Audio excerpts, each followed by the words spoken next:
For a time, we tried to contact him by radio, but no response.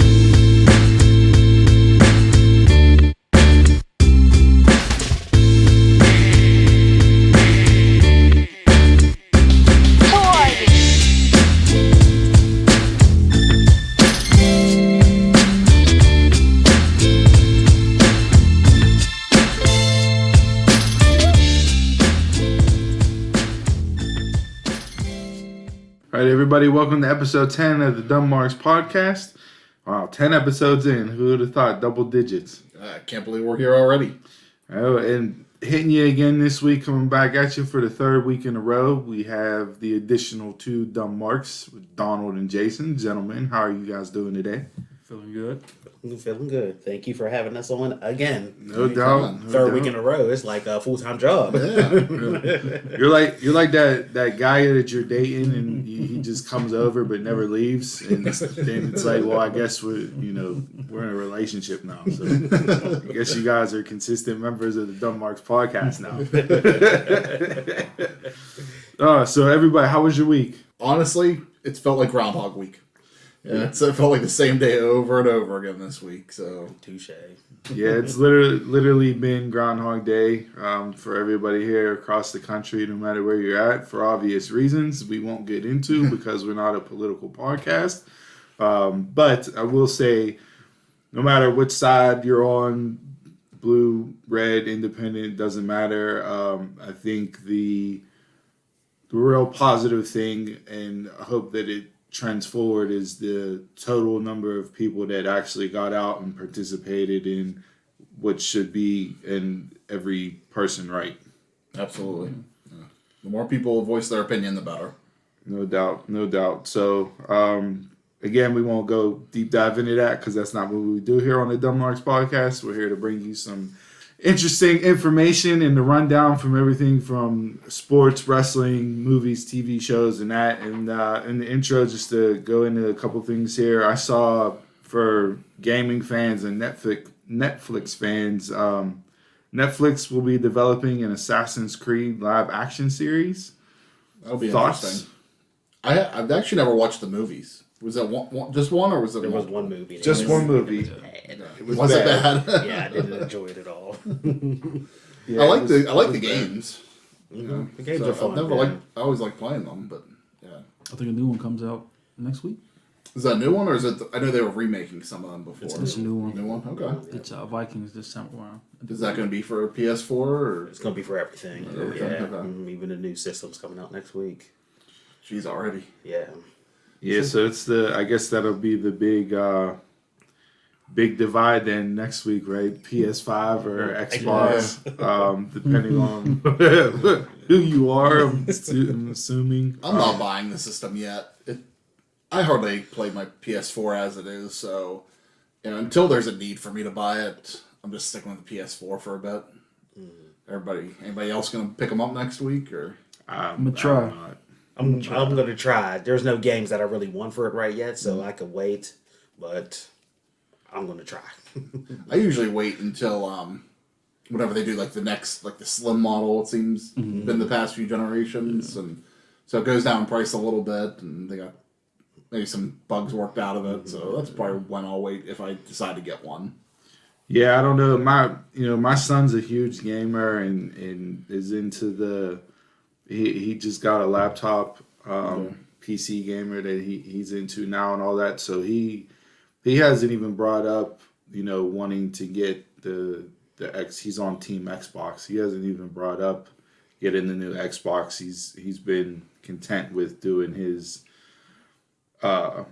gaming on the laptop there. So I don't even know.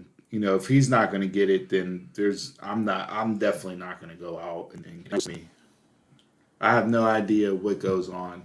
My cousin has a streaming service on Twitch and YouTube, Lobster Bit. If you guys are into that, feel free to check him out from his streams. But they get into it and they start talking, and then I'm just lost in space. So it doesn't do anything for me. Another thing I saw, and this is one of the bright spots that come out of COVID, has been the versus battles. Okay. I don't know if you guys have paid attention to that, for you music lovers out there, with we thought Brandy and Monica might have been the final one, but Timberland and Swiss Beats has blessed us with Versus 2.0. And first matchup they announced was T.I. and versus Young Jeezy. So that one for you hip hop heads. When's that going to be? I'm not sure if they gave a date yet or not. I think it's sometime this month. Because they were very much coming out consistently every Friday or Saturday there for a bit, weren't they? I think it was like each month, I think. It was each month. Okay. Yeah, so the one that I'm looking forward to, and this one, I don't know when it's going to be, but Swiss Beats announced that Outkast versus A Tribe Called Quest will be one of the battles for Versus 2.0. So, Interesting. Huge fan of Outkast. Andre 3000 is probably one of the best lyricists of all time. You put him up there with some of the greats as far as wordplay goes and storytelling. Big Boy's not to be slouched on himself, and Tribe Called Quest it's going to be a good battle. It'll be a good night. Truly enjoyed it. Watching those, giving me something to do during COVID. The last one I watched was the Patti LaBelle one. Yeah, that's what I watched. I didn't watch a lot of them because every time I tuned in, they weren't singing. Like to any of them that I watched, it was just all stories and just like I thought this was supposed to be a battle, But yeah, the stories are interesting, but just sitting there watching them talk on Instagram just really didn't interest me. Right. And then here in Pittsburgh we have Kennywood Amusement Park, and they made an announcement today that they're retiring 4 attractions for new ones to be put in, for new rides to be put in. And the ones that they're taking out are, fan favorites. First, they took out the Law Jammer and replaced that with the Steel Curtain. Now they're getting rid of the Paratroopers or the Umbrellas, depending on what you call it, right? The Umbrellas. The Bearing Curve. Good.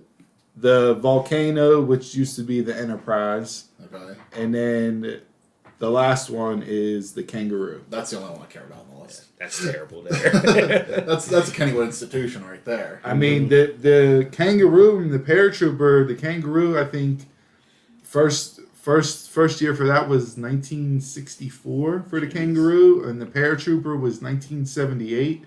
So you're talking decades and generations worth of people on those rides. There's actual petition going around to save them, to have them not taken out of the park. I mean, there's not a lot of excitement on the Kangaroo. I get that, but it's just nostalgia. It's a nostalgia, and maybe for kids that can't go on a big Kids love the Kangaroo. I mean, I know riding that with my kids at Kennywood Park. It just took me back to whenever I rode it with my dad, and somebody that lost their dad young. I was 9 years old when he passed away, but to be able to share that same thing with my kids that I did with him, it's, and I'm assuming that's the way it is for a lot of people. Sure. With certain rides in the park. So I don't know. We'll see what happens here moving forward with that, but. Yeah, sad day for the amusement park lovers around here with Kennywood. I haven't been there in a couple of years. I guess charging prices like it's Six Flags, but that's why I'm no longer sad about it. I did the season pass for a little bit, and 2 years ago, whenever it was the last time I bought, I didn't even go. So it's like I went and ate every time. That's it. Just go and eat. We went in to eat for lunch and then left. Funnel cake and potato patch fries. That's about all you need to go for there. But so we'll see what goes in. Would they take those rides out and see what they put in? So hopefully it's something good. But again, it's a little bit of your childhood that you just kind of go back, and as you're walking around the park and you'll go, remember whenever the Kangaroo was there? Yeah. And it's so Be a Steelers shop. yeah. And that is too, because how the layout where those rides are, what are they going to put there? The Paratroopers and the Kangaroo are side by side, Right. but the Enterprise is on the other end, and Over the Bear by Curb is near the highway. It was it doesn't make complete sense of why. And those two are similar to where they're at in the park. Yeah. Volcano and the Bear Curb over there by the pirate right ship. by the pirate ship. As long as Music Express stays. If they were to take that out, They could take the Baron curb out and put the rotor back in. yes, Like I would rotor. love the rotor again. Well, they're bringing the old mill. Gas on it. They're bringing the old. They're bringing the old mill back. Yeah, that should be The back. old mill back. Yeah, I think that was back. back this season. Yeah, so And then just a couple other things to touch on real quick. I know, again, some of you guys that are listening, not from the Pittsburgh area, you're not going to realize this, but Games and That on the south side closed down, went out of business. It's a sad day. For those folks, just to quickly let you know, Games and That was an establishment on the south side of Pittsburgh where they had all retro arcade games, and you could go in, pay for an hour, 2 hours, whatever, and you just ran around playing games for free, like you were back in arcades back in the day. they even had like PS1s hooked up. They had PS1s, Xbox. They had duck, consoles, everything. they had duck bowling up Yeah. top of the, so they went out of business. Dude, bring your own beer. Bring your own beer. So yeah, it was it's a sad day. And then We did. I did a birthday down there probably about 5-10 years ago, somewhere between there, and it was a great place to go. my son's birthday party was there 3 years in a row. We did it there. Like the kids loved it. Yeah. Like, and then lastly, one of the things from my childhood that I'm super excited about. It was announced this week that the Teenage Mutant Ninja Turtles will get a theatrical release for their 30th anniversary. I mean, I ain't going to it, but I will go to that. You want to go see Turtles in the Yeah. theater? oh, I would love to. I I would ain't go to catching that. COVID. I will go to that. That's the real Ninja Turtles. Yeah, Right. Making a shredder mask. And they did. If you follow the comics, I believe it was this week as well. The Ronin, The Ronin, yeah, no, The- that was good. the identity of the last remaining turtle was unveiled, and it turned out to be what we think. We think it turned out to be Michelangelo. So if you haven't followed that at all, I would suggest checking that out. Good story, entertaining, Very good story. very well. So just a couple things there, but other than that, I don't have anything else for the intro this week. Anything else you guys want to bring up before we get into the rest of the show? no, let's do it. All right, we'll catch you guys around the way. All right, AEW Full Gear just went off the air, and we're gonna discuss this event bell to bell this week. Jason, I know you're gonna have a lot to say on this event. Watching some of your facial expressions during the pay per view tonight, but how did everybody feel overall as the event? What did everybody think? It was all right. It wasn't the best thing they put on, but I could live with it. I think for the events that they've done just during COVID, I think it was probably one of the stronger ones. I definitely thought it was better than All Out. Yeah. Yeah, I'd agree with that. From a card standpoint, I mean, it was loaded coming in on paper. I think it lived up to the hype. Couple matches were a little slow, a little wonky. I felt the addition of the Elite Deletion match kind of killed the momentum of the pay-per-view. Yeah. In my eyes, they were rolling, things were moving good, and then you throw that cinematic match in there, and it just, I think for me, it kind of took me away from the feel and the vibe of the pay-per-view. I wonder if I was in the crowd live watching it there, how it would be as a member in the audience. I think that's where All Out definitely benefited, where they kicked off the show with that match. So you didn't have that, miss of starting with a live match and then going into a cinematic and then back to a live crowd. And yeah, I agree. I expected the Elite Deletion to be a lot sooner on the card than where it was. Yeah, it was interesting. On our prediction show, we said they would go over 3 hours. We finished it 3 hours and 45 minutes, so a longer show, longer pay-per-view. I think with COVID, watching some of WWE pay-per-views, they've gotten back into that world of like 2.5 hours, 2 hours and 45 minutes.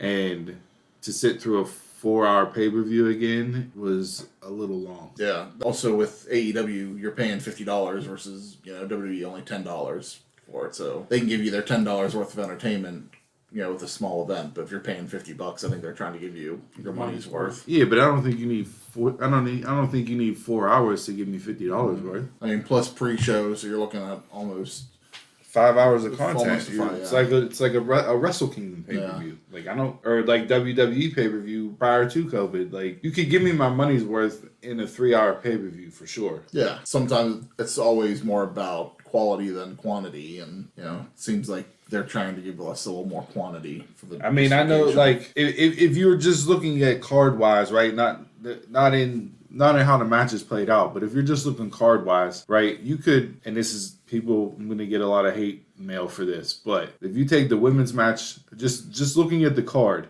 Okay, if you take the women's match off of this card and you take Cassidy and Silver off this card before the card starts, you can get this pay-per-view done in 3 hours and it's jam-packed. And you get your $50 worth. Yeah.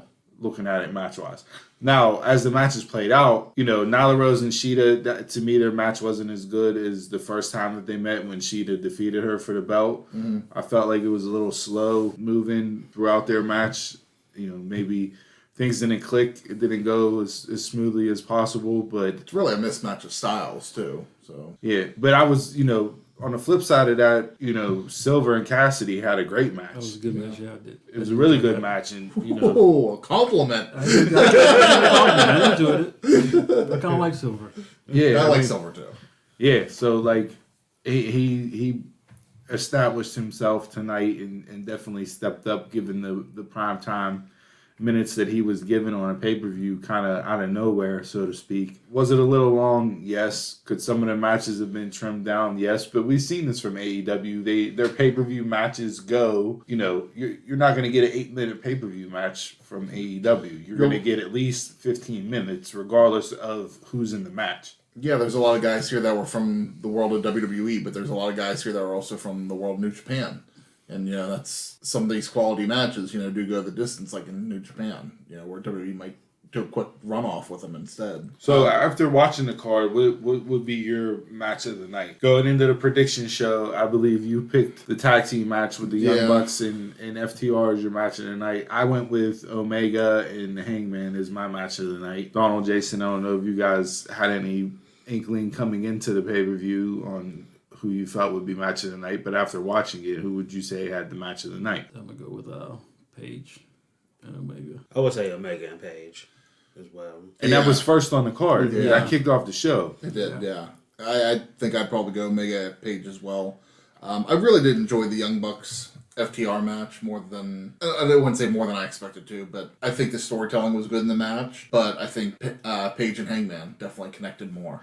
The Young Bucks, that... For the knock of not being able to use psychology in matches, I mean, they completely shit all over that knock against them in this match. Yeah, no, I agree. That was by far the most psychological match that they've done. Yeah. It just wasn't all super kicks. It was, No, but it was storytelling. It had, it was the finish. Brian Alvarez tweeted out that it was the greatest finish ever, and I tweeted him back pump the brakes, buddy. Like, no, not at all. It wasn't the greatest finish ever. However, it was a very good finish, and it was the guys that don't do the flips, flops, and flies trying to do a flip, flop, and fly, and it cost them. Yeah. So, yeah, I mean, absolutely good finish, but best finish ever? No. Come to on. Me, it lived up to the build. It definitely did. Didn't live up to the hype. The years long hype that they had going between these two. Not this little build they had on AEW that was just quick and thrown together. Yeah, lived up to that. I think I was expecting something way more. Did you listen to our predictions at all? Full Gear at all? I fell asleep. Okay. I was only asking. Way to shit on the Marks podcast. This guy's unbelievable. It wasn't WWE. Jesus. Bet you listened to the Full Hell in a Cell predictions you recorded yourself. No, I was only asking because Steve actually brought up a good point on there where he asked me what I would think if the Young Bucks and FTR did a best of 7 series. What I would think of that. And I like that idea. The only thing that would be missing from that is the fans. Mm-hmm. And I think the fans would put more into that series than they would. And that's where I think this match, like you said, it didn't live up to the hype. I think if you have 20, 25,000 people in an arena somewhere, the match would have, the hype surrounding the years-long builds on social media, it would have came across more with a jam-packed crowd. I'd give it an average score, maybe like 3 for the match. Out of 10? No, I was thinking out of 5. Oh, okay. So out of 10, I'd probably give it a 6, 7, maybe. But I think the crowd could have pumped that up to an 8 or a 9. And I mean, Matt Jackson is legitimately hurt, so who knows if that match is different if he's fully healthy. I'm surprised he did as much as he was able to do in the match. I'm really questioning how injured he really is now they put the titles on them. No, he's legit. It's a partial meniscus tear and a thinning ACL. Like it's gonna have to get operated on at some point. You can only rehab that so much. The ACL, it's thinning and it's gonna go when it goes. You can do stuff on a MCL tear. You know what I mean? Like Phillip Rivers played in the playoffs with an MCL tear. Like you can do stuff. It's just a matter of bracing the knee and stabilizing it. But you could tell he wasn't out there doing his normal moveset. No. And wasn't speed-wise and everything else. It wasn't the typical Matt Jackson that you see in the ring. Really, the team together wasn't. I guess without one being a little bit slower, the other one slowed down as well. But, and I brought up in our predictions too, I think that this is a feud where these two are going to drop the belts to one another. That's why I said, let's go, we have this whole moniker around who's the best tag team, and it's been this way. It's been debated between them two for years now. Well, then why not turn it into a best of 7? And let's go back and forth. I mean, I don't know that they'll do that, but at the same time, like, why not? It'll be something different. Yeah, and I think if you do it right and the series is worthy of it, We'll go back to your statement that you think that, Double or Nothing they could main event. Wasn't there a WWE Best of 7 feud or Best of 5, Best of 7 with a belt involved? Wasn't that Booker and Benoit? Booker and Benoit did it with the belt, right? Yeah, with the U.S. title, I think. Yeah. So, I mean... A long time ago. Yeah, a long time ago. But it's been done before, so it's not going to diminish the belts itself if you go into that type of feud and you can really truly do the moniker of who's the best tag team after that best of 7. But I think something's gonna happen to where they're gonna have to take the belts off them, because I don't think the knee of Matt Jackson can hold up without getting something done to it surgically. It's with a little over 3 months until the next pay-per-view. That's a long build. So, and I mentioned while we were talking during the event that last year around the holidays they didn't have any shows for a couple of weeks, so that could be a possibility again this year. So maybe around the holidays, right before they go on a break, maybe they try to do another hyped up episode of Dynamite. Maybe they drop it before the holidays, or maybe last year they did an episode on New Year's Day, and then they had the Jericho Cruise around the same time too. So which is planned again. Yeah, I don't know if he'll keep it with COVID, but it is planned to do another Jericho Cruise, and so we'll see what happens. But jumping back into the card, don't want to get too sidetracked with booking further on down the road. What else match wise or storyline wise stood out to you guys from watching the pay-per-view tonight? The match that shocked me was Darby Allin winning the TNT Championship. So Cody Triple H Rhodes, for all you Cody haters out there that said, "Oh, he never puts nobody over. He's just like Hunter. He's just like Hunter." No. Hunter's not doing that. He's not putting Darby Allin over. No way does Hunter do that. But then you have to make a scene. Yeah. There's always have to be a Cody moment. Of course. Every single match. Hogan must pose. Cody must steal the spotlight. Mid-card Hogan. That's it. Yeah. He's getting on my nerves, man. He is too. Yeah. I'm sour on Cody. Yeah, the entrance is killing me. Like, we don't need gates opening up every single time on Dynamite. The whole family. Yeah, they stopped doing it for a little bit, and then whenever he came back, they brought it back. It's like, enough is enough. I'm okay with it on pay-per-view. Pay-per-view, I don't need it on Dynamite every week. I'm okay with pay-per-view. Listen, he's gonna go away from the title picture. He's not gonna go in the title picture. I hope based off of what happens after the match with Starks and Cage coming out, I'd like to see him and Brian Cage get into a program. Cage really hasn't done much since he had the match with Moxley. And then you put Starks and Darby in a feud for the TNT Championship. Yeah. I said that on the prediction show. Wouldn't mind that. Starks is the guy. Now, don't get me wrong. Darby can be your champion, but Starks was the NWA television champion. He is the prime heel for that belt. Yeah. He could go out there on a weekly basis, defend it. you have your 20-minute time limit, and you know he by somehow at the end comes away with either a win or the time limit expires, whatever. Like he's the perfect guy for that. Yeah, no, I agree. I mean, it was a good match. It really was. I think a lot of people were shocked by the finish because nobody thought Cody would actually lose to Darby. I like the storytelling afterwards to kick off a couple different angles where it could possibly go. So yeah, the only thing I don't want to see is I don't want to see Brian Cage go into the TNT picture because him and Ricky kind of had that battle of the belt for a minute, and then Taz stepped in. Technically, he's the FTW champion. You don't need to collect belts right now. But you can throw him and Will in the picture too. Yeah. So you got 2 feuds.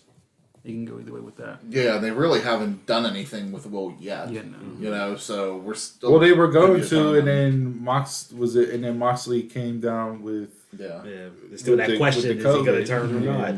That's what I meant join with us that. or not? Is he going to join Team Taz, or is he going to be a good guy? I think eventually he'll join Team Taz. They need to quit with Team Taz. Just like everybody with the Hurt Business. Eventually everybody will become Hurt Business. I wouldn't mind seeing Hobbs, join Team Taz. There's not much that I know of the guy other than a little bit that I've seen him. I don't like because Taz is the focal point. It just seems like he's taking the shine off of the 2 guys. Not so much with Starks, because Starks' charisma just jumps off the screen at you. And he can talk too. And he can talk. Cage does fall in the background a lot with Taz. They haven't really given Cage the mic time yet to see if he's even good on the stick. I think Starks could be by himself and not have a problem, but I think Cage is like Lesnar and needs that Paul Heyman where Taz really fits in with that. He could be featured in Endeavor to me. You know how I feel about Cage. All right, so we hit a couple matches here, covering Full Gear, the breakdown, the pay-per-view just ended not too long ago. I know you guys are all John Moxley haters. Nobody likes Moxley, and Eddie Kingston caught a lot of flack for his Power Rangers or Spirit Squad themed gear tonight. But how did you feel about the match? I thought it was. I told you it played out exactly how I said it would on the prediction show. They were going to bring everything in the kitchen sink into the match.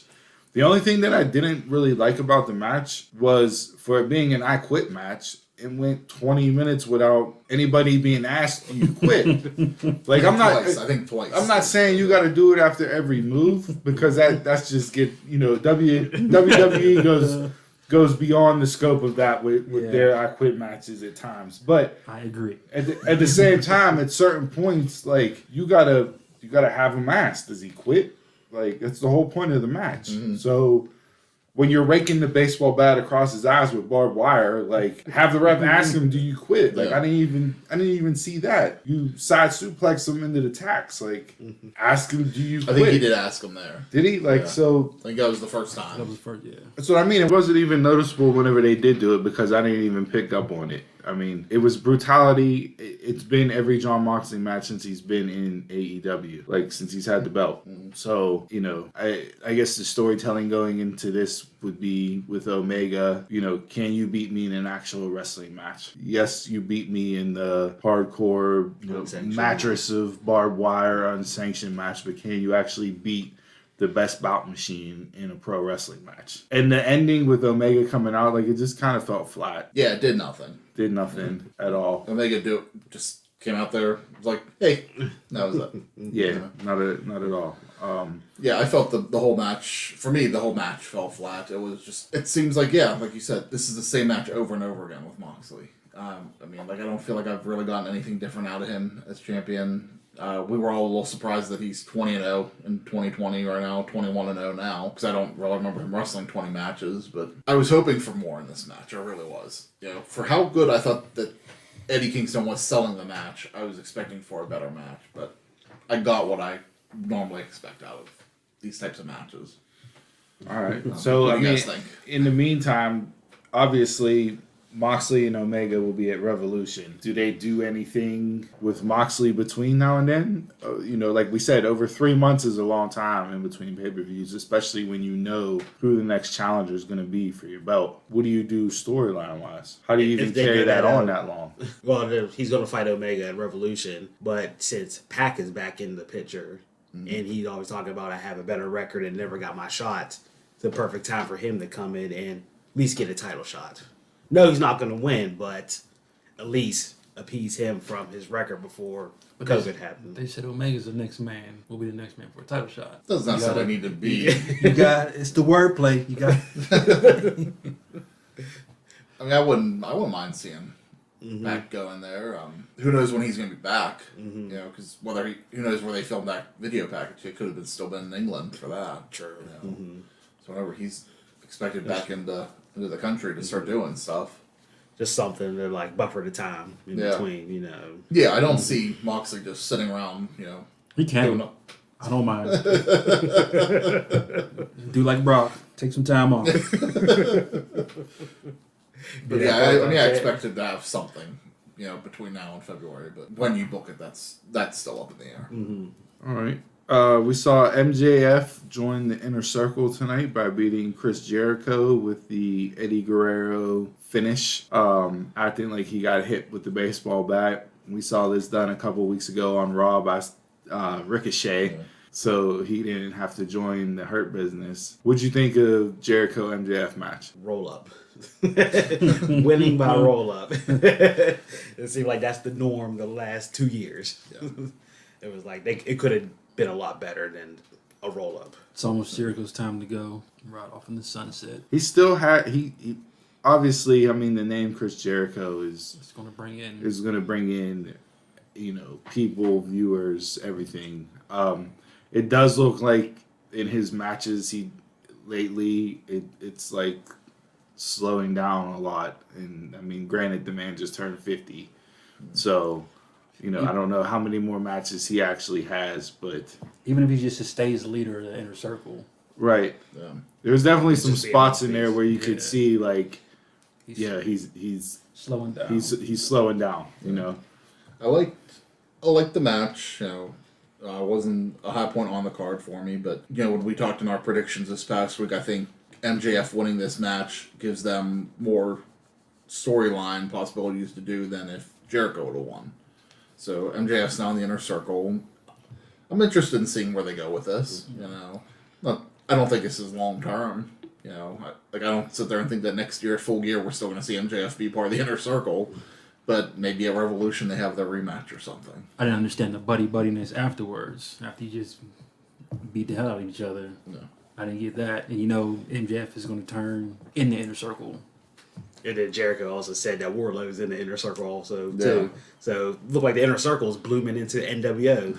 We'll just keep adding people to it. They might be starting to rival the Dark Order real soon. That's a good point. You know, just you don't need people to be added just for the sake of adding them. Yeah. The one thing I thought of, you know, the whole time after the match was over, you know, you saw Wardlow and Swagger, you know, just stare each other down. I do like that tension. And what popped in my mind isn't necessarily a match between the two of them. Is this could be a future tag team right here if they're going to be in the never thought of no matter how long they're going to be together. Like you thinking? You know, I could see the two of them just being like, okay, you know, if Pride and Powerful can't get the job done, you know, for the tag titles, maybe they step in. Do something, but the belt's going to get tossed around between FTR and Young Bucks. So, but if for any reason the Young Bucks do need to take some time off, then you got another tag team to step in temporarily. They have plenty of tag teams to do it. So tags are booked. Tag teams are booked for the best tag division in wrestling. Booked for how long? There'll be a good tag too because they don't have a tag team that's like too big guys. Yeah, yeah, and they've toyed with it a little bit with other people. But, you know, this could be something. You know. All right, so from one Inner Circle match to another Inner Circle match involving an Inner Circle member or members, the Elite Deletion match. I said earlier, I spoke on about how I felt like this match kind of took away from the flow of the pay-per-view. Overall, for it being a Matt Hardy deletion match, what did you guys think? How would you stack it up against the other deletion matches that we've seen from Impact and WWE? I'm not a fan of cinema matches. I've said that before. I don't really care for the deletion matches, like even as a separate entity, but it was what it was. Yeah, I think that's the best I could say with it. without shitting all over it. I still like the first one. Was the final deletion. Yeah. I still like that because it was something different at the time. Yeah. Now it's just rinse, repeat, and I really wasn't into this one at all. The part that I enjoyed the most was watching Pride and Powerful and Private Party go off in the ring. That was my favorite part of the match. That and Hurricane. Didn't mind Hurricane. I knew you would enjoy that. Yeah. I may never speak highly of Matt Hardy. Second rope assassin. I hate that guy. Hate's a strong word. I don't like that guy. Don't backtrack. He just runs around like a toddler wrestling. I don't get it. I don't get how he's still wrestling. It was what it was for being a deletion match. I think if you were to stack it up with the other deletion matches, I'd have to go back and watch this one again. But it may be on the lower tier if I'm ranking them. I don't know. Something about it just felt off, compared to the other ones. I don't know if it was because of when it was put on the card, like how it was watched. Maybe there wasn't as many over-the-top shenanigans that you see in a deletion match. Like, you have Rock and Roll Express stuck up on scaffold machines and mountains blowing up with Jeff Hardy's crazy symbol in the background. Or do you think because of their match at All Out, going the way it went, they tried to go big, but they toned it down at the same time because of that? No, I don't think so. I don't think you would have seen bigger moves or anything like that or riskier spots. I mean, I think we did see that. I just think in terms of the deletion world, it didn't seem as, how do I want to say this? It didn't seem like it fit that world as much as the other ones fit that world. Mm-hmm. Like I said, I'd go back and watch it again to see if I missed anything or if stuff went over my head while I was watching it. For me, it would go on. Like, you didn't get with the other deletion matches, you got specific moments that you remember, whether it's, mower of lawns, chair of wheels, or, you know what I mean? Different people getting tossed in the lake in reincarnation, or the Godfather showing up out of nowhere. Like, you kind of got that with, like, Gangrel, but I don't really know what his tie-in is to them or to Sammy. Like, being part of the Brood originally. You said he trained both of them? That's what he said. It just didn't all flow and fit like I thought it would going into it. And we had talked about that, the deletion matches being started in TNA. So you had Matt Hardy and you had Jeremy Borash and whoever else that were part of those matches then. When Matt Hardy went to WWE and did the Broken Universe, Jeremy Borash followed him there. So that continued them doing that work together. Now, Matt Hardy did this down in AEW, and he did it by himself without Jeremy Borash. So maybe it was a combination effort, to really make it better. I mean, they pulled off the Stadium Stampede. Like, that was in the form of a deletion style match, and it, you know what I mean? Like, it had the over-the-topness and the moments where, Ortiz and Santana have Matt Hardy in the pool, and he's popping up as different characters of himself. Yeah. Like, there was all those spots that made it seem like it was from the same world. But look how many people were involved in that match, and it was the main event, so it was probably more hands on deck than what this was. I'm saying they've pulled it off before. Like, I don't know. It was what it was. Like, I hope these two are done for a long time. I don't need to see another Matt Hardy Sammy Guevara match in AEW for a really long time. I'm not worried about Sammy Guevara.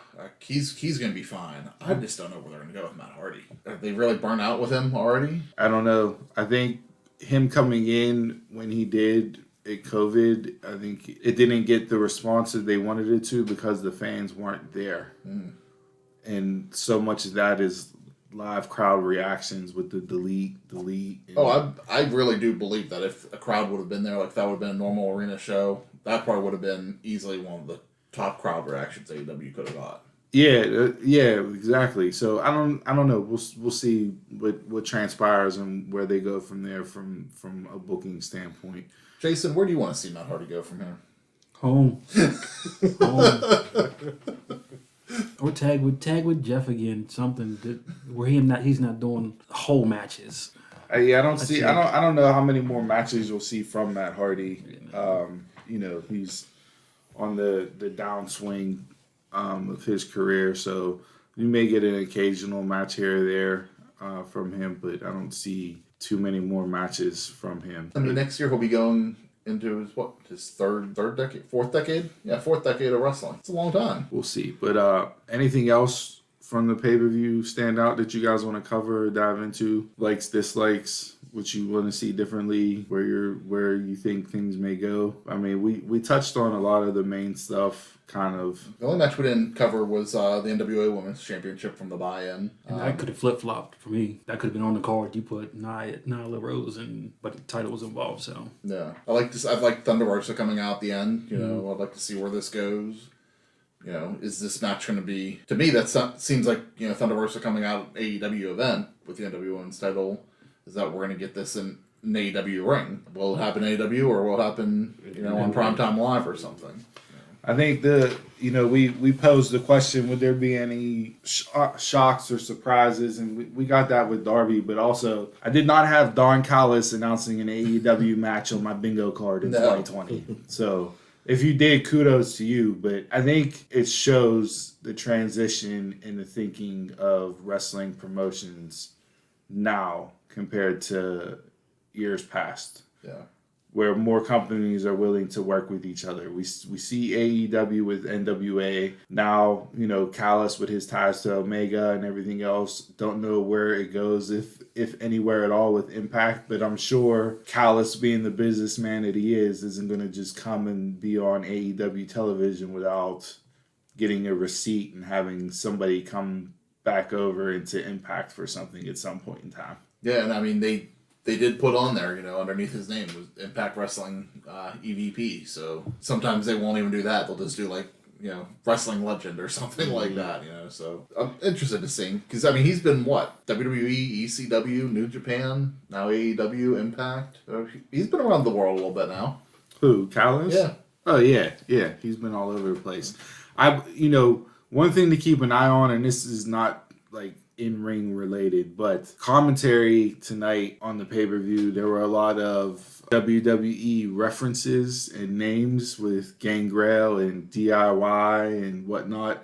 Interested to see if, you know, there's a cease and desist slapped over and sent over to the con house there from Stamford, Connecticut, in regards to names and likeness being spoken on non-WWE television. Vince doesn't like to speak of anything outside of, you know, their bubble.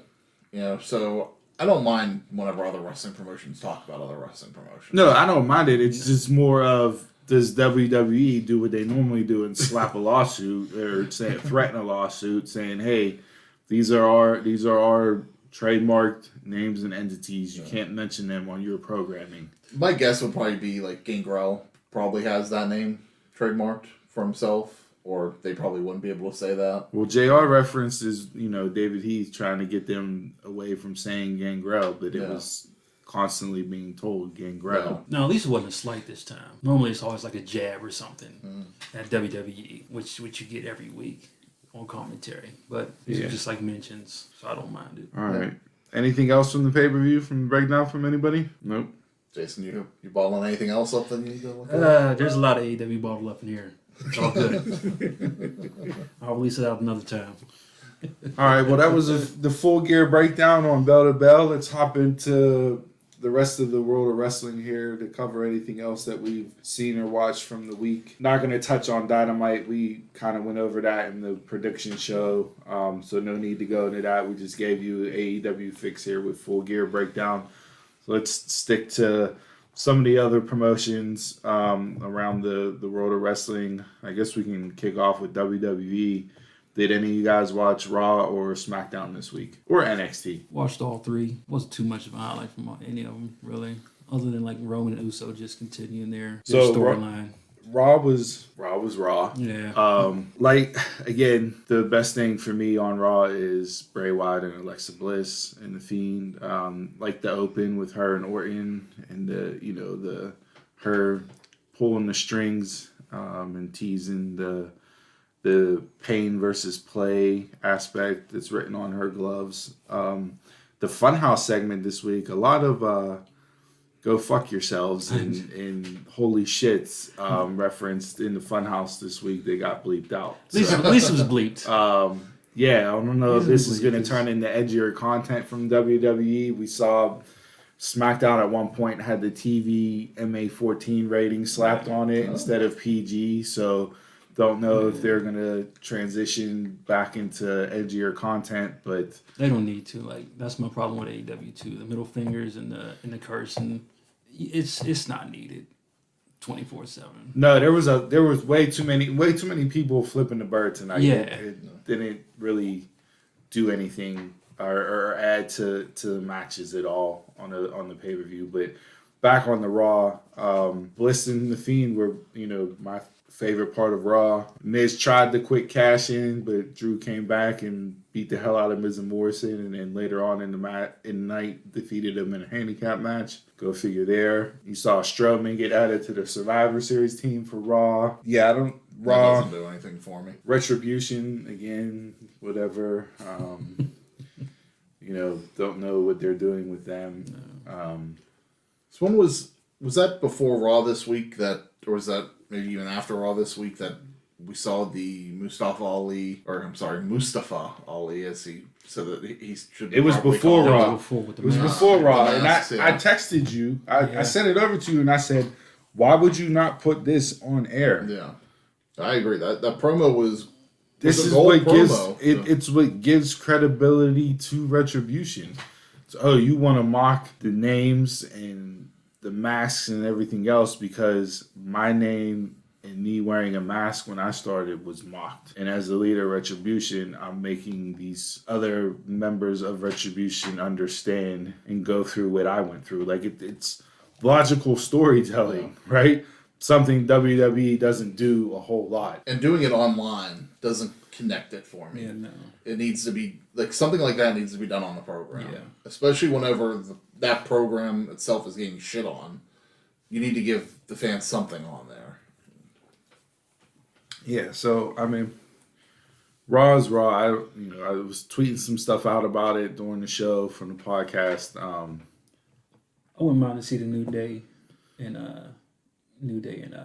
who is it? Benjamin and Cedric. That would be a good It'd feud. be good, yeah. It would be a good feud. We'll see. Like I said, this is Survivor Series shoved down my throat because it's in 2 weeks. So I'm over it. I don't even want to watch the pay-per-view. The best of the best. Growing up, it was one of my pay-per-views that I absolutely loved, and now I can care less. Couldn't even tell you who's on Team SmackDown. SmackDown right now, there was only 3 people now because Corbin joined the team on Friday night. So you have Kevin Owens, Jey Uso, and Baron Corbin. Okay. And already they're doing the whole Uso. they're doing the whole tension between team members stuff that they do every year. You had a match with all the team members from Raw this week, and now you had KO and Jey Uso, so there's tension there. And it's You get another one with the women's too. Raw side. yeah, I'm over that. WWE announced this week too that Survivor Series will officially be, The Undertaker saying farewell. So now, so what do you hype this up as? The best of the best or The Undertaker's swan song? And I'm glad they're doing it at Survivor Series. Being his 30th anniversary, but. No. I think someone has an opinion. No. No. I think I said it a couple weeks ago. Taker, done. You are over this man. It's time to move on. My gosh. So this is going to set up his WrestleMania match. Man, enough is enough with Taker. Twice in a lifetime. Man, that's all WWE do. Just bring out the legends for ratings. That's all what they do. I mean, when they get to go back to Saudi Arabia again, boom, he's back. You get everybody. I mean, that's Saudi Arabia. That's a whole different story itself. But again, enough with Taker. Man, his documentary was good enough for it to end. Yeah. We don't need to Which see. one? Because now they put out 5 more. Have you watched any of those? I haven't, not yet. So I watched the first one, him and Randy Orton, the Legend Killer episode. It was really good. Was that Untold? Yeah, it was Untold. They Really do a really really good. good one. Really good. I didn't catch this past Sunday's one. I missed that. Tomorrow night's is All About Paul Bearer. Yeah. So I want to watch that one to see, given how they were so close and their history goes back even beyond WWE. Paul Bearer managed him whenever Paul Bearer was Percy Pringle. So they go back, way back. What do you call him? Pooh Bear. Yeah, Pooh Bear.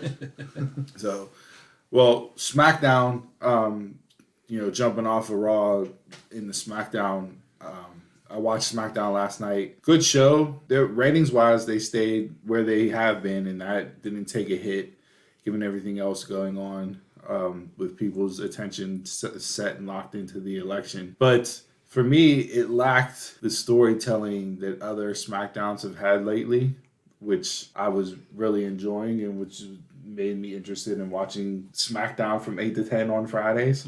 Good stuff with Roman and Jay, continuing that great backstage segment with them. You still have the continuation of this Seth, Buddy Murphy, the Mysterios, They need to wrap that up. Now it's like Buddy's back in the fold as Seth's disciple, but he's playing it off as he's doing it to take out Seth and, kind of like in a Caesar moment, type deal. Bayley and Sasha was a really good match. Yeah. Really good match. So that was done really well. It was nice to see Sasha actually retain the title. Yeah. It was. Continue on. And you got Carmella up next. So Carmella looks to be up next. She came out and attacked Sasha afterwards. So yeah, we'll see if she's directly next or if they do the Survivor Series match first and then. Oh, yeah, they'll do that. But Yeah, and we've talked before, that we see some interference happening at Survivor Series in some of these matches. So Carmella could easily interfere. She comes out, hits her with the kick on the ramp, and kind of stands over her. So that looks to be where they're going next. I liked how, again, if you're not following or staying up on things online, there was Bianca Belair gave an interview where she wants Sasha Banks. I did catch that. So let me get heel Bianca and babyface Sasha. And if you're not going to give me Bayley and Sasha at Mania, give me Bianca and Sasha. You called it a couple weeks ago that you think that she's now going to be your pick for the Royal Rumble. You said at Mania. Yeah. Ooh, okay. Yeah. Absolutely. I like that. Yeah. I think that could be good. Yep. Yeah, absolutely. But again, there's logic. Yeah, logic. Yeah. We'll see. So I mean, that's where I would go with things. Let Carmella have her run with Sasha. Bianca can do her thing.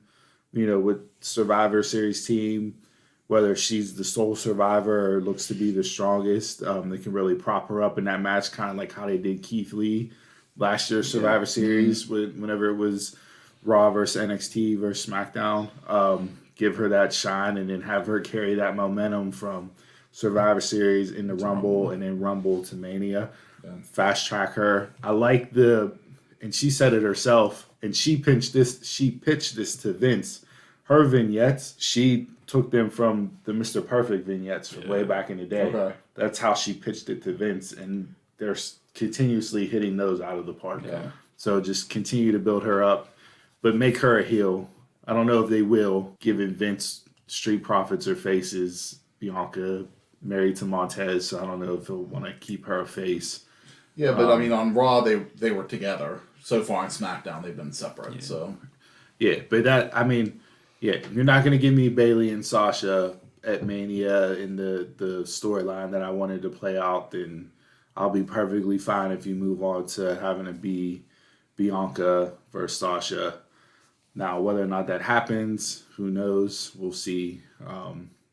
But yeah, so SmackDown was good. If you missed it, you could go back and catch the tea leaves. You could go to like Cage Side Seats and read the SmackDown recap and not really have to watch it to get an understanding of the show itself. But all right, we'll see where it goes. So moving on to NXT this week from Wednesday night.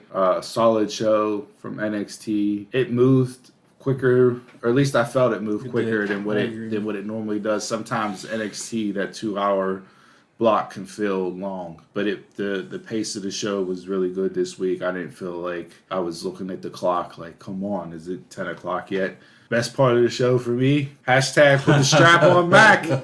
Pat McAfee and the Kings of Wrestling came in and wrecked shop. What they're doing in NXT is what Retribution should have been doing on the main roster. Okay. I didn't see this yet. But the strap on Mac, it came out. The man is a wordsmith on the microphone. They let him go with a 5-minute promo, 6-minute promo, just trashed the Undisputed Era after he built them up, trashed them literally by burning the banner of the Undisputed Era in a trash can.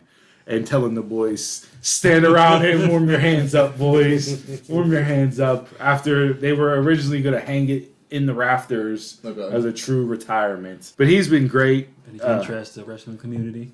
I tweeted out, Pat McAfee is going to get so much heat from the internet wrestling community. And did they hate him. I told you, he said his whole point in this run, however long it's going to be, is to just stir up and make the lives of the internet wrestling community the worst that it could possibly be. So, I mean, that was done really well. You know, Pete Dunne kicking Killian Dane with the car door at McAfee's face and like, oh, a little too aggressive, but we'll talk about it later. I like what you did. Now we got to get out of here. They all hop in the car and drive off. I like how they incorporated him, though.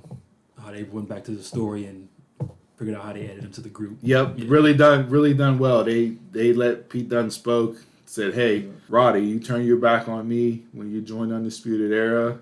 Now I wanted to teach Kyle O'Reilly a lesson. You can only trust certain people in this business. I trusted the wrong person the last time. Now I'm with people I can trust. Okay. So gives it some reason. Yeah. Gives it reasoning as to why Pete Dunne's in the group. Yeah, I don't know if we're getting War Games, but obviously that's where this is leading up to. So maybe they make that a Wednesday night special pay-per-view because they don't have another takeover scheduled. I don't believe before the end of the year. There was talk maybe one in December, but I haven't heard that being finalized. Especially if they do, because they normally do one in January too. Next to Rumble. They needed the War Games because those are good. Those are always good. We saw Dakota Kai beat Ember Moon. My girl Dakota, yeah. little bit of a surprising win for somebody that's just coming back from injury and being off for as long as Ember Moon has been off. So Dakota gets a win there. Shotzi Blackheart is literally going to kill herself in the ring. I get so nervous anytime she comes out. The girl takes the worst bumps ever. She was going 1,000 miles a minute, hopped up to do a springboard off the top rope, and just completely bit it. And the landing could have been so much worse. It's horrible. Candice LeRae comes on the screen, destroys Shotzi's tank, and that's how Toni Storm picks up the win. The one thing I will say about this week's episode of SmackDown, not the best set of finishes for matches. Besides Dream and Ciampa, there was a lot of dusty finishes. Okay. A lot of shenanigans going into each one of the finishes. Ember and Dakota, you had Raquel hop up on the ring apron. She gets down. Dakota kicks her off the ropes, and that's how she wins that. You have Candice LeRae pop up, distract Shotzi. Toni Storm gets the roll up there. Just a lot of shenanigans. So hopefully they get away from that. And it's kind of odd to see that all on the same card in one night. Feels like they're keeping the women's division on even playing field. Yeah, but don't fall into 50-50 booking like the main roster does, please. Plus, they just also came off of Halloween Havoc, so maybe they're still trying to figure out some stuff. Yeah. Well, we learned Johnny Gargano does not hate Wills. Johnny loves Wills. Johnny loves Wills. Dolph Ziggler Jr. to me. Johnny participation. We'll see where that goes with Gargano and that. But overall, solid show from NXT. We'll see what else happens in the next coming weeks. Io and Rhea. I like Io calling Rhea out. Yeah. Let the champ decide the challenger and saying, I need to overcome this. So give me them two. I'm here for that match. Sure. Absolutely. What do you do with that? You send Rhea up or you put the belt on her again? I wouldn't mind seeing her in the Rumble. Who? Rhea. In the Rumble? Mm-hmm. So you're ready to call her up? I'd call her up. They got a whole lot of women that can. I'm not ready for Rhea to go up yet. Mm-hmm. I still think she kind of needs to redeem herself right now since WrestleMania this year. Mm-hmm. I wouldn't mind seeing her get at least another run with I don't even care which women's title she gets. You know, I know it's not really going to be the NXT UK Championship again with everything going on, but I would love to see her get at least one more NXT run. That's it for me from main card NXT breakdown. Anybody got any other thoughts? The land that was WWE this past week. No. Couple other interesting things that caught my eye this week. Davey Boy Smith Jr. challenges Jacob Fatu for the World Heavyweight title for MLW. That's going to be an interesting match. MLW starts back the 18th, I believe. Wednesday the 18th. They keep tweeting out like all the people that are going to be joining them for the restart, and I really like where they're going with this. MLW is a very good product if you haven't watched it. They're going to be like the kickoff to the Wednesday night wars. They're going to be on 7 o'clock. So I'm definitely going to give them a shot that night before, NXT or AEW to see how they start things out. Fatu's been who he's been. He's been dominant champion with Contra and MLW, and I think Dave Boy Smith's a great contender for him. That's going to be just a hoss fight. Yeah. They're going to beat the shit out of each other. If you haven't watched MLW at all, I highly suggest watching it. Go on YouTube, get a recap. You'll easily understand who is who, where they're at on the card. Davey Boy Smith Jr. had a hell of a run, especially towards the end in New Japan. He's been great in MLW. He's definitely a viable challenger to the championship. So Teddy Hart's still in jail? Okay. Yeah, he's not going to get out anytime soon. So Davey Boy and Teddy Hart do their version of the Hart Foundation with Brian Pillman down there. So, since Teddy Hart's in jail, because Teddy Hart, if you don't know him, he has a lot of issues. For real in jail? Yeah, for real. I think this is a good place to bring him back in. And if we were talking WWE, I wouldn't want him in this position, but for MLW, I'll take it. Yeah, so that'll be good. Jonathan Gresham won the Pure Title tournament from ROH, Yes. and looks to be that there's a new stable formed in ROH with him, Jay Lethal, and who he defeated in the finals, Tracy Williams, is the foundation, and plan on bringing Pure Wrestling back to the wrestling world. I really liked the promo after the match, done really well. Overall, that tournament was great. I believe they ran a marathon of it today where you could watch it from first round through the end. Well, that's interesting. I didn't even know that. Yeah. I forget what channel it was on, but they ran a marathon of it today. You could watch the whole tournament. So for us, I think it's but it wasn't Pittsburgh. on. It wasn't on 22 to Point. No, No, okay. it was on a different channel. I forget the name of it. maybe Comet. No, it was something with an S. It was something with an S. I can't remember it. Yeah, because any Sinclair station usually carries them, but Yeah, so done really well. I highly suggest going back and watching that tournament. I like the idea of the Pure Wrestling tournament, and bring Pure Wrestling back. Is that going to get lost though? Right now, it's easy to get New Japan content in the States now. They're also running their New Japan America show. You got AEW running Strong Wrestling.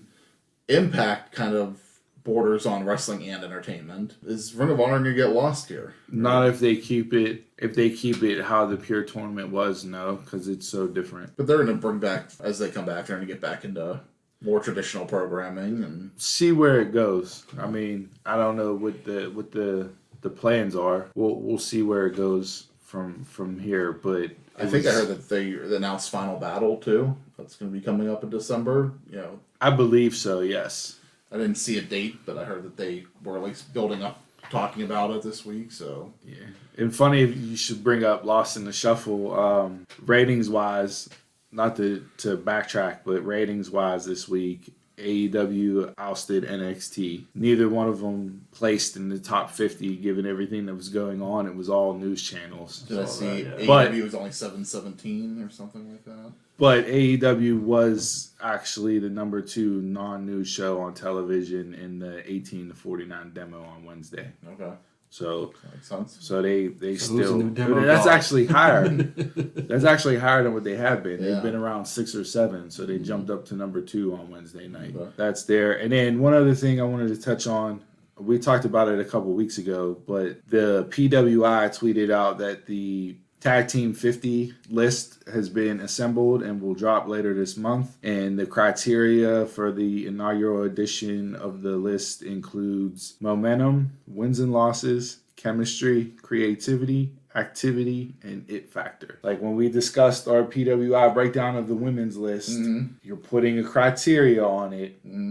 Let's see where these teams land and how they shake out and if they hold true to sticking to this criteria. Because as we said on our previous breakdown, some of the women should have been higher based on criteria compared to having all WWE women in the top 5. So we'll see how the list shakes out.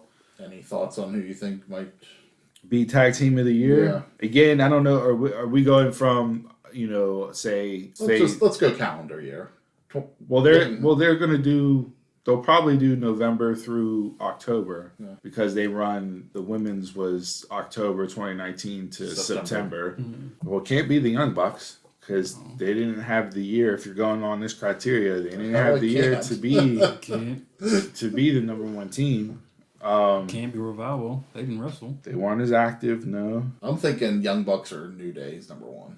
One of the two. I'm thinking Street Profit might be number 1. Go Because they fought more than New Day did. They fought every damn week. Yeah, Hangman and Omega. they were good. They were long reign tag champs, but If we're going by categories, momentum, wins and losses, chemistry. They don't have chemistry. I take momentum and chemistry out for them. I don't think they had either of those. They had longevity. They'll probably put it on them though. Good. Who was the last year? I was reading it was Undisputed last year. They didn't have this is the first tag team. This is the first division. tag list. They didn't have a tag list. PWI. They didn't do a tag. This is the very first Well, who did they mention on tag team list that they're doing. What was the tag team list they mentioned on AEW? I didn't catch it. Because it was they said Young Bucks were back to back. I was checking something on Wikipedia when they said that. They may have been something. Are you talking about how they mentioned them in 2015, 2016, or 2016, 2017? Yeah, they were back to back. And then Undisputed Era. I don't know if that was Meltzer doing a list or whatever. PWI themselves have never done a tag team breakdown like how they always do the PWI top 500 and the women's. This is their first tag team one. Pro Wrestling Illustrated? Yeah. Yeah, that's what they were on. Maybe there was like a year-end award. Probably. Yeah, this is the first like actual list. Yeah, this is their ranking. It's just like they do their, like Steve said, they do their top 500 single wrestler list, and they do. So did the PWI just tweet out a bullface lie about this being their inaugural list? Just want to see what they classified as. It says here are the brand new criteria for the inaugural edition. Yeah, so this is their year. End. Yeah, so this is just who they're picking for that, but just for that year. It's not the actual. This is a ranking system. Oh, yeah. They haven't done yet, so Yeah, so we'll see. I don't know. It's going to be hard with COVID to come up with a legitimate tag team. I don't know. You can't. WWE does not put no emphasis on tag team wrestling. You can't have a WWE tag team be number 1 overall. It could have been when it was like New Day and the Usos feuding. But that wasn't this past year. I'm saying then. But that's 2 teams. That's not a division. You have 2 teams just going back and forth on each other. then that makes one of them tag team of the year, right? Absolutely not. AEW has too many. Absolutely not. I mean, I wouldn't put it on. I mean, I'd hope the North would be high on the list, but I wouldn't see them go as number 1. They held the belts for over a year. Yeah, but Or a it's year, like exactly. Impact's mainstream. But come on now, like how many of those wrestlers are in the top 500? Not all those wrestlers are mainstream. No, I'm not saying they should be on the list. I'm just saying they shouldn't be number 1.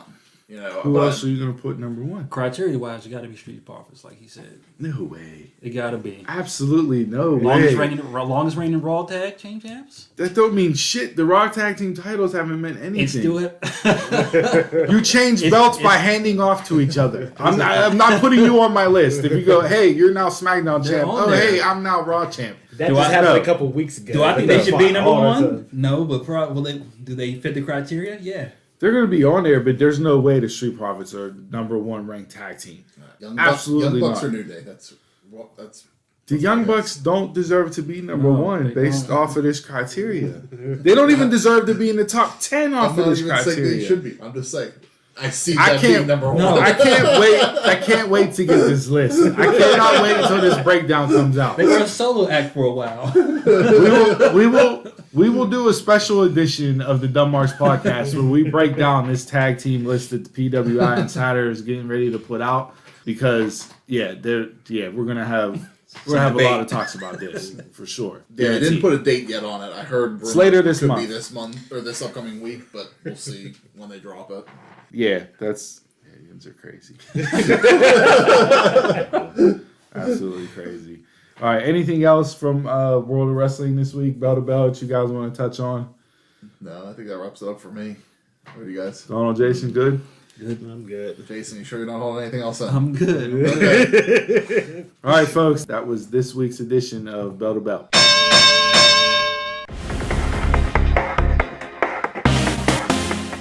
Chug, chug, chug, chug, chug. This week's Drink of the Week segment is brought to you by buying rounds for a group of girls and going home with a fake number at the end of the night. We've all been there. More than once. I mean, if you're going to go home with something, that's probably the best thing to go home with. So this week's Drink of the Week is going to be Leinenkugel Snowdrift Vanilla Porter. Getting into the winter warmers here as far as craft beers go, and I found this last year at Thanksgiving time on a whim. I really like it. It's one of my favorites as far as seasonal beers go to. It's 6% alcohol, really full flavor, but as far as a winter beer goes, I would definitely put this up with one of the best ones. It's aged on real vanilla, so you can get that as far as the flavor profile goes whenever you try it out. So everybody pick up your glasses and take a sip, and let's get into this review. And see, there's some flavor there. That is not the reaction I was expecting from Jason over there. He gave the I'm so drunk when I do a shot of water at the end of the night because my friends care about me face. That's exactly what he gave there. Thoughts? It's just, I like porters. Porters usually have some flavor in there, and not just any porter. This one, I think once it hits the lips, you're chasing that vanilla. It's so cold. Once it hits the lips. It's cold. It's delicious. The vanilla just kind of coats everything, gives that smooth texture whenever I'm drinking it. I'm enjoying what I'm tasting right now. Yeah, so whenever I went and picked this 6-pack up, I did see that Leinenkugels came out with a toasted Bock this year as their limited edition seasonal flavor. So I have to go back and pick that up for a review on down the line. I can tell we already going to have one negative opinion on this beer because of the faces given. So It's going to be all negative on beers. all right. So, Donald, scale 1 to 5 sumos. What do you got for the Leinenkugel Snowdrift Vanilla Porter? The taste is good. I'm not big into porters. I'm more like a wheat person. It tastes good. I love the vanilla type. More ways than one. I was just about to say, tell me something I don't know about. So with this, I'll give it 3 out of 5. All right, 3 out of 5. Not bad. Bitter beer face Jason over there. Hey, look, I'm giving all beers either 1s or 2s, but if it gets the job done, I'm gonna drink it. So you're more of a mixed drink person. Oh right? yeah. All right. So This is 6%, so I mean, this can at least get you. I mean, there I a will little bit, drink probably. like Blue Moon or Corona you're like the light or the Bud weak, Light the Platinum. Platinum. Oh, that platinum. That really makes the difference on that Bud That Light. makes the difference. Nice and smooth. Is it that carbonation water that goes in there? That filtered water? Yeah, Corona Premium. You're watching your calories. Like Jesus. I don't know why it just feels like I'm drinking He like came to us with Bud Light Platinum.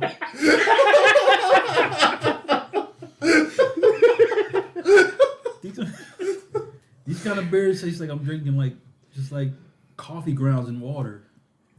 That's the taste I get out of those kind of No, beers. I can definitely pick up the hints of coffee that you're talking about in there. But So you're going with a 1, I take it. I'm gonna go with a 1, but All right. if it gets the job done, if you hand it to me, I'm not gonna turn it down. Well, nobody turns down a free beer, right? Chris, what do you got here for your Sumo scale rating. I'm gonna go 3.5. 3.5. All right. For myself, like I said, I really like this. For a while there, I couldn't drink beer because, especially like your regulars, like your Yinglings and that, the yeast just messed with me. Like I couldn't just drink beer. And this was the first beer that I had in probably like 7-8 months that I drank, enjoyed, and it didn't mess with me as far as, yeast, like stomach wise. So yeah, I'm gonna go with 3.75 on the Sumo scale for me here. Like I said, one of the more enjoyable winter warmers that I'll drink. This whenever I'm up Thanksgiving dinner, starting at 6:00 in the morning with the stuff in the turkey, I'm cracking open one of these and gonna just ride them out all day long. You're a better man than me because I go for the hard alcohol whenever the family's coming over. You went down to Station Square. Was it Station Square? North Shore? Went to that brewery? That wasn't me. No, yeah, it was all of us, right? Where I put the sugar in the beer? Oh, before the AEW show. Yeah, we were at so you should know where I stand. I forgot about that. Yeah, listen. This jabroni off the street is doing a run-in on this Drink of the Week segment. As true aficionados, beer drinkers that we are in breaking down and reviewing beers, this I know nothing. asshole knows nothing. I know nothing. And we do not I'm the recommend... Pat McAfee of this section. Well, that's not... Don't listen to that. Pat, if you're listening... That is Jason, and he has nothing to do and is not really affiliated with this podcast, especially off of this week's episode. Hey, way to bury the podcast that you co-host, jag-off. All right, enough of that. As you can tell, the drinks are flowing and people are feeling good, so we'll ask you to pick up your glasses, your bottles, your cans, your shots, raise them up as we salute and give our toast during the Drink of the Week segment. So this is to good ships and wood ships and ships that sail the seas. But the best ships are friendships, and friends will always be. Salute. Salute. All right, gentlemen, we're going to do our first Dumb Marks podcast food review. Our first review is going to be Aiello's Pizza in Squirrel Hill. We've all had this before, so it's not going to be anything, new or surprising to us, but I think it's just been a while since we really all sat down and had an Aiello's Pizza. Yeah, absolutely. So we'll see here. And for those of you that listen to the Drink of the Week segment, you know that we rate our beers based on the sumo scale, 1 to 5 sumos. And for this food review and any food review we do in the future, we will be rating it on 1 to 5 fat kids. I like that. Apropos. Shuffle. It doesn't matter how much you weigh. There's an inner fat kid. There's an inner fat kid in everybody. Mm-hmm. So any food review that we do, whether it's pizza, hoagies, desserts, whatever the case may be, we will be rating it on the scale 1 to 5 fat kids.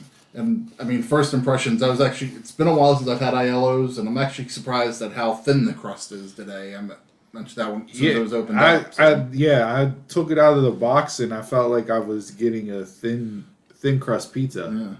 Yeah. I don't remember it being this thin. Almost New York style. Yeah, a little bit. It is. Yeah. So let's dive into it and let's see what everybody thinks. All right. Just like I remembered it.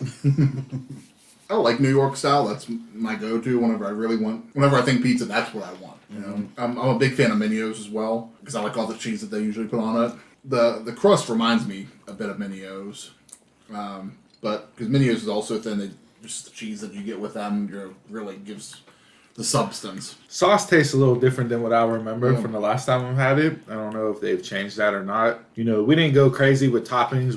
We kept this strictly to a pepperoni and a plain review. We didn't go crazy with getting deluxe or anything like that, but based off of the amount of grease, like if you were to get say like a pepperoni bacon sausage deluxe type deal, I think it would be pretty hard to pick up and eat. It'd be more of a fork and knife pizza instead of one that you could pick up and actually chew and bite through. Yeah, that's always the way I remembered it a little bit, but this is definitely a little bit easier to eat, easier to handle. Not sauce is a little messy underneath the cheese, but for the most part, I think it's a good pizza. It is. That's yeah. good. I mean, good chew, good amount of cheese. You don't feel skimped on toppings at all. Crust is good. It's baked to how I normally like my pizzas being baked. So Definitely one of my favorites around the city. It is. It's like top of the line. When I'm in the mood for white pizza, Aiello's is actually my favorite white pizza in the city. So if you haven't had Aiello's before, maybe if you like white pizza, I definitely recommend that as well. All right, so go around the table here, and on a scale of 1 to 5, fat kids, Donald, what would you rate Aiello's Pizza in Squirrel Hill? 5 fat kids out of 5. Damn, this is the best for Donald. It is. It's my favorite in the city. It's like the chunk rating. It's giving the perfect chunk rating. It is. It's my favorite. Okay, all right. So we started with a fave from Donald. Didn't realize that. Jason, what do you got? I'm gonna go with a 4. Okay, 4 fat kids from Jason. Chris? I think I'm gonna go 3.5. I like a little more cheese on the pizza, and it really depends on the crust. But I think the crust and the cheese and everything's good. But yeah, I'm gonna go 3.5. I see some green on my pizza. I don't bang with that. It'd be the spices in the sauce there is what you're seeing there, Jason. On my crust and all. Some oregano, some Yeah, give me what's sauce normally and in pizza cheese. sauce. Chris, I'm gonna go with you. I'm gonna go with 3.5 fat kids myself for Aiello's. It's not what I remember from Aiello's from back in the day. It's been a couple years since I've had it, so maybe things changed. I don't know if ownership changed or anything else, or if they changed the recipe for their sauce or whatnot. It's definitely thinner than what I was expecting. I was used to the crust being a little bit thicker, but as far as pizzas go, it is one of the better ones in and around the city. So I'll go 3.5 fat kids. So overall, guys, if you're looking for a night out with the boys and you're just hanging or whatever the case may be, Aiello's is definitely one that you guys could call up and order and get a hold of. Solid pie, positive reviews here from everybody. Yeah. And in the future, if you guys want us to do any challenges from anywhere, feel free to shoot us over. It doesn't matter what it is. We'll try and just about anything food-wise, given the tons of fun that are surrounding the table here. So with that, that was our first food challenge from the Dumb Marks podcast. Let us know what you think and enjoy your next slice. All right, this week in sports, folks, we hop back into it. Obviously, we're at that time of year where it's predominantly football heavy, not too much else going on outside in the world of sports. One thing that did come down today, I guess the NBA decided and voted on that they're going to start the 2020-2021 season on December 22nd. So it will be the shortest turnaround, 71 days from when any professional sports league finished their championship to the start of the season. So 71 days, which if you're, the Lakers and the Heat, that's a super quick turnaround. It really is. Especially for somebody, like LeBron, who's older, going into his, 18th season in the league. Mm-hmm. That's a big turnaround, quick turnaround. So we'll see if there's any fallout from that. I was surprised how quick, because I know a few weeks ago the Players Association was saying that they weren't interested in starting back that quick. So, I don't know.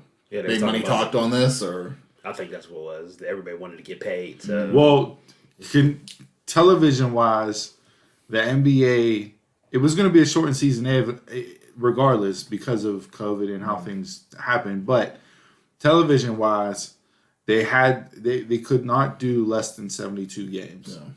And because the revenue hit was what it was, they had to do 72 games. The only way to do that was by starting on the 22nd of December. So they're going to push through and they're going to go at it and try to get a season done. I saw the headline about this coming out, but I didn't read any details into it. Did they say anything if they're going to do the bubble again? Or No bubble. I guess it'll be open to individual arenas, whether or not they let fans in, what capacity issues they go. I don't believe they've hammered out like a COVID protocol. We've seen how that's gone with the NFL again this week. Thursday night's game was greatly impacted with COVID, with the Niners having to shut down their facility. One player had a false positive but missed the game. They listed 3 others. So I don't know what the NBA is going to do or how they're going to do it as far as the COVID protocol goes, but it's just something that they're going to have to do. If they want to get the money, they're going to have to play the 72 games. So that is what it is there. There's nothing they can do about it. We see the NFL stance change. In the beginning, they were moving games around, changing bye weeks, and then after that, they just said, nope, we're not doing it no more. Positive test, close contact, shut them down, send them home, close the facility, and then we're playing games as they're scheduled. So I think that's why they made the practice squads bigger, so it's next man up. Yeah. Yeah, absolutely. So No matter what it is. yeah, so we'll see what comes with that with the NBA. Obviously, big college football week. Pac-12 got started today with their season. They joined the rest of college football. They were the last remaining conference to get started. There was USC and Arizona State kicked off at noon Eastern time, which is 9 o'clock out west. So good luck to, that's something to be said, to wake up and play a football game for 9 o'clock in the morning. Don't know how they did it. The big game, obviously, today is going to kick off in about an hour from when we're recording this, is Clemson and Notre Dame. Any predictions for that game? Number 1 versus number 4. Trevor Lawrence is out still with COVID, but the true freshman came in last week. DJ, I'm not going to try pronouncing his last name because with that name, you need to buy a consonant and not a vowel. But looked solid. Like he looked like he could slide in, and they were going to have that next quarterback. Like they went from Watson to Lawrence, and now it looks like they're going to go to DJ and not skip a beat. So it's in South Bend. I still have Clemson winning. They're a tough team and all that. But anytime a top team comes into Notre Dame, fishy stuff tend to happen. Like with Pitt back in the 70s when they let the field grow so Tony Dorsett couldn't run. Okay. And he ended up still running 200 yards on them. So Notre Dame's won 22 straight at home. Lee Corso on College Game Day, God bless him. He's an American institution at this point. Yeah. He's almost he's in his 80s, and he gets by with what he gets by with. But he, in the headgear challenge at the end of the show, he selected Notre Dame to win, and he's undefeated so far this year with picking headgear. So we'll see if that trend holds up.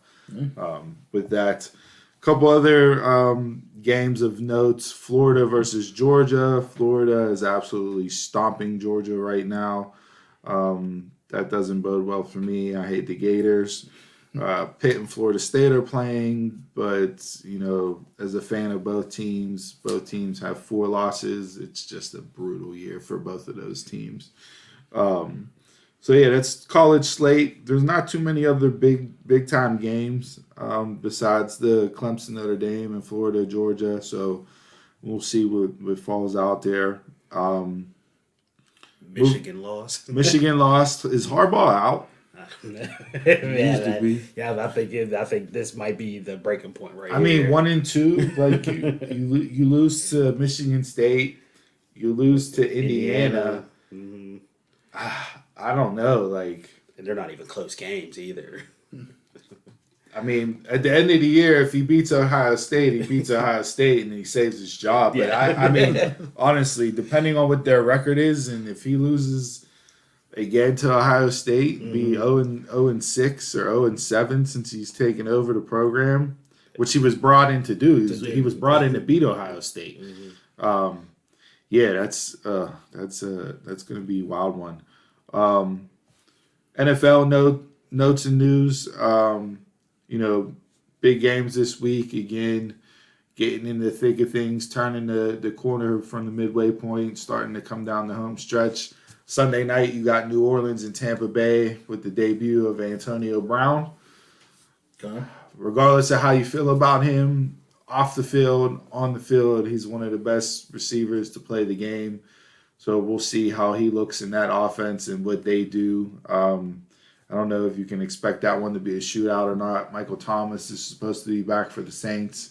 First game since week 1. And Drew Brees was questionable with some shoulder issues, but he got cleared to play, so we'll see if he can hold on. No matter what Monday, no matter how AB does, they're going to be talking about it. So. Oh, yeah, absolutely. Steelers are looking to go 8-0 for the first time in team history, coming off the big win against the Dirty Birds last weekend. The Cowboys are going to be on their 4th string quarterback for the game. Cooper Rush or Glenn Gilbert, not Glenn Gilbernetti. Disco Inferno? Yeah, not the Disco Inferno. Garrett Gilbert. He started. I woke up this morning and read the link like Griff Pierce. And not only that, but Ezekiel Elliott now with a hamstring might not play. So, if the Steelers lose to the Cowboys tomorrow, it's going to be just it'll be the worst loss for Tomlin under his tenure, and he's had some bad ones, but this one will just unquestionably be the worst loss. With that, Just not to the Cowboys. Yeah, just not to the Not to the Cowboys. Cowboys. Keep my timeline. No, Timeline good. Not at all. Your timeline should at least resume back to normal tomorrow with football talk. So. Right. So, so those are, any other games from this week's schedule pique your interest besides, the Sunday night game? I really didn't go through the schedule this much to see how things shape up, but I know fantasy football wise, I'm getting screwed this week already, so that's not good before Sunday. Trying to make the playoffs for fantasy football. Well, another good game is Seattle and Buffalo. 2 top teams in both of the conferences. That'll be a nice little shootout to see.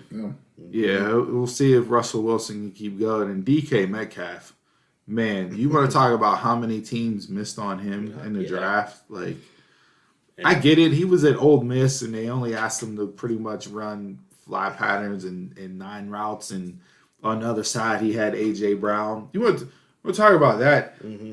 They had A.J. Brown and DK Metcalf in the same squad. That's like, LSU back in the day with Beckham and Landry. Like, you'd think they would have just dominated with those two on the perimeter. And, did nothing. But, man, he's starting to put himself into that Megatron, Calvin Johnson, Randy Moss mold where he's just flat out uncoverable one-on-one. Yeah, I definitely was a non-believer of him at all. I really wasn't. I wanted the Steelers to take him. I did. I wanted the Steelers to take him, especially as he was falling in the draft. I'm like, dude, you gotta grab him. Like, why are you not taking him? Turn around, they got Chase Claypool this year, who's the same ilk, around the same size, not as thick as DK, but I mean, height wise, speed wise, and that he's very similar to him. But yeah, that guy is just unbelievable what he does. So yeah, that'll be a good game to watch. But all right, that's all we got for this week in sports. Let's go Steelers 8-0, and we'll check back in next week to see what else we got to dive into. All right, folks, thanks for tuning in to episode 10 of the Dumb Marks podcast. You know where you found us, but make sure you tell a friend and have them tune in to Apple Podcasts, Google Podcasts, Spotify, iHeartRadio, radio.com, basically wherever podcasts are available. You can also find us on social media at DumbMarksPod. That's at DumbMarksPod. So please tell a friend, and always continue the conversation with us on social media, whatever you like, didn't like, or what you want us to talk about next week. Dawn and Jason, thanks for joining us again for your 3rd episode. Thanks for having us. I think, like Steve mentioned in the intro, I think it's just going to be every week now. And don't forget to email the podcast as well at dumbmarkspod@gmail.com. It's dumbmarkspod@gmail.com. Anything that you guys want to bring up in the outro here before we close the show? I'm good. I did two things that I wanted to bring up that we didn't touch on in Bell to Bell. One is came out this week that the producers of the Last Dance documentary that did the Bulls 10-part series is working on a documentary for Stone Cold Steve Austin. It's going to be so good. Any thoughts on that? I want to rock one. That's my thoughts. Well, The Rock is going to do his own with $7 productions. You know. He's still making things happen right now. Yeah. I mean, he ain't over yet. That's gonna be good. Yeah, I'm definitely interested in his ECW stuff again. Yeah, the best part I think with this is that just like The Last Dance, everybody was talking about. I think everybody's gonna be talking about this documentary. Yeah. I don't know if we've covered this. I don't think we covered it last week or not, but word came out that I guess Bill Simmons was going to do a Vince McMahon documentary. I saw that too. Yeah. So another documentary. That one, I'll be interested to see how that goes. Yeah.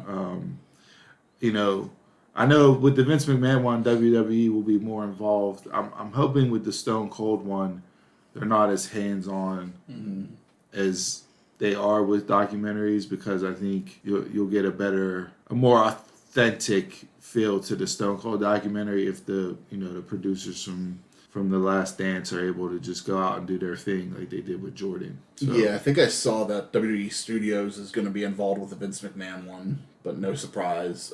But I haven't heard the same for Stone Cold. So. And then another thing, I know we put out a couple weeks ago, we put out a separate episode talking about the WWE's ban on Twitch and third parties such as Cameo and that, which was a big to-do, and Senator Andrew Yang got involved, and he's going to be involved moving forward, it seems like. But report came out this week that NXT superstars are exempt from that. It really surprised me. I saw that too. Which doesn't make sense. I don't understand, because it's not, NXT's not a separate company from WWE. So the only thing different with NXT is that they do get paid a lot less, and I don't know if that, because they consider theirs a development contract and not a full talent contract. Maybe that's the takeaway.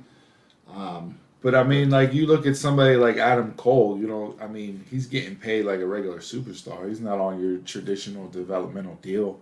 Could be, yeah. I don't know. You know what I mean? Like, his deal is. So. And he's a big gamer. You see him on Up Up Down Down and that, and I don't know if he has his own Twitch channel or not.